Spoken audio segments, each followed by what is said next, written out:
ஈரானின் அடுத்த தலைமை மதகுருவை தற்போதைய தலைமை மதகுரு அயத்துல்லா அலி கமேனி பரிந்துரை செய்துள்ளதாக தகவல் வெளியாகியுள்ளது. அண்மையில் அமெரிக்க அதிபர் டொனால்ட் ட்ரம்ப் செய்தியாளர்களிடம் பேசுகையில், கமேனி எங்கு பதுங்கியுள்ளார் என்பது அமெரிக்காவுக்கு தெரியும் எனவும், தற்போதைக்கு அதுவரை கொல்ல அமெரிக்கா விரும்பவில்லை எனவும் தெரிவித்திருந்தார். இதனைத் தொடர்ந்து தான் கொல்லப்படலாம் என்ற அச்சத்தில் தனக்கு பிறகு புதிய தலைமை குரு பதவிக்கு 3 பேரை அயத்துல்லா அலி கமேனி பரிந்துரை செய்துள்ளதாக தகவல் வெளியாகியுள்ளது. அடுத்த தலைமை மதகுருவாக கமேனியின் மகன் மொஜ்தாபா தேர்வு செய்யப்படக்கூடும் என்று அறிவிக்கப்பட்ட நிலையில், கமேனி தேர்வு செய்துள்ள 3 பேரில் மொஜ்தாபா பெயர் இல்லை என்று கூறப்படுகிறது. ஈரானின் அணுசக்தி மற்றும் ஏவுகணை திட்டங்களால் தமக்கு அச்சுறுத்தல் இருப்பதாக கருதிய இஸ்ரேல் ஈரான் மீது வான்வழி தாக்குதலை நடத்தியது.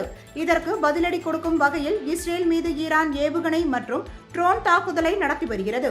இரு நாடுகளுக்கும் இடையே நீடித்து வரும் போர் இன்று 8வது நாளாக தொடர்ந்தது குறிப்பிடத்தக்கது.